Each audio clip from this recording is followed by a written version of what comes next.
It's hard to believe that it's been almost 8 years since the last entry in the Mario Kart series. Mario Kart 8, the most recent foray into Nintendo's zany racing universe, came out on the Wii U in 2014.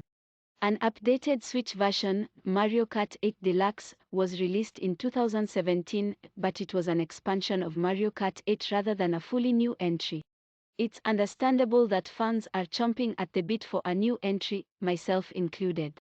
Last week, games industry analyst Dr. Sakon Toto told GamesIndustry.biz that not only is Mario Kart 9 in active development, but it also includes a new twist.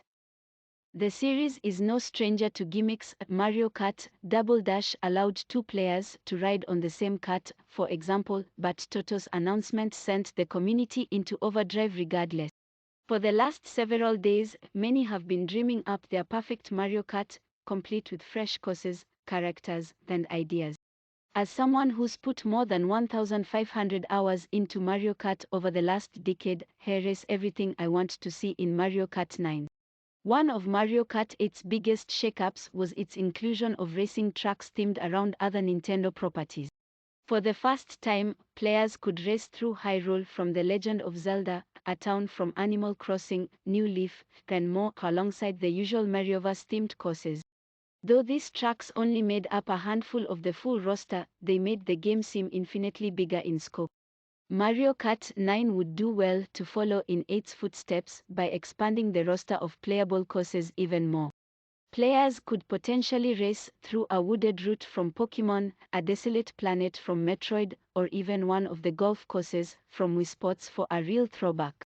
Of course, these courses are meaningless if they don't include myriad shortcuts, secret pathways, and other hidden routes.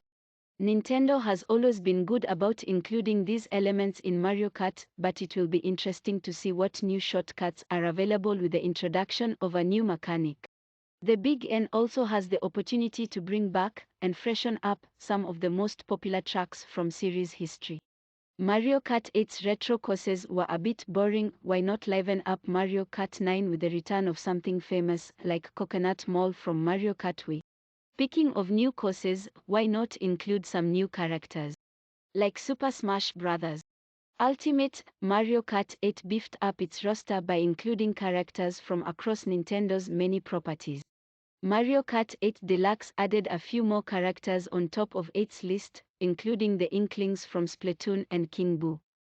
While its roster wasn't nearly as long as Ultimate's, it's still a great sample of popular and well-known characters. There are a few questionable inclusions, though. Was anyone really dying to play as the Koopaling? For Mario Kart 9, Nintendo should clear out the junk and start with a fresh roster. The Mario clan should remain, as should the Splatoon Inklings, Link, and Animal Crossing's Isabelle. For a little variety, Nintendo could add Zelda, Samus, Kirby, a Pokémon trainer, or even Ness and Lucas from Earthbound. Imagine being able to race as Kirby through a new track based on the upcoming Kirby and the Forgotten Land. Nintendo owns a lot of valuable, well-known characters and IPs, and it makes total sense to use as many as possible to push a major new multiverse-style title like Mario Kart 9. Mario Kart 8 gave racers an unprecedented level of control over their karts. No longer were players confined to a variety of pre-made karts with varying stats. With 8, players could mix and match wheels, bodies, and gliders to adjust their kart stats exactly as they wanted to.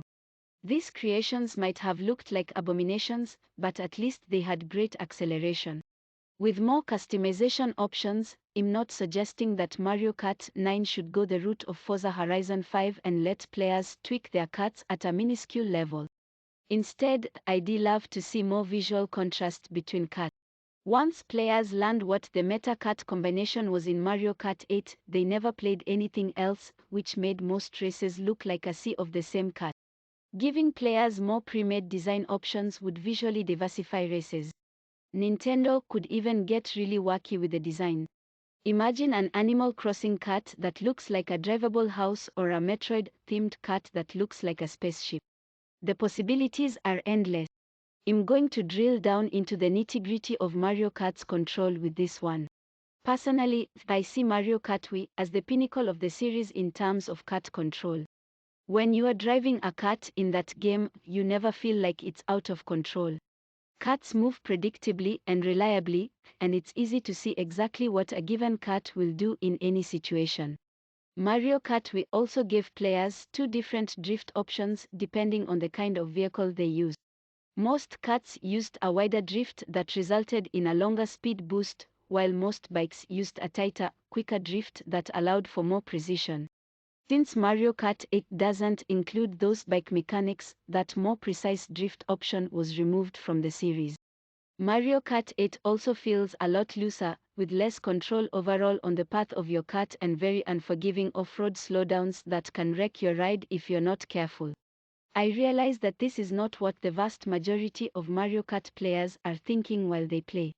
However, one of the magical things about the series is that it's just as fun when played as a highly competitive game as when it's played as a fun party game, and these are the sorts of tweaks and adjustments that matter to hardcore racers.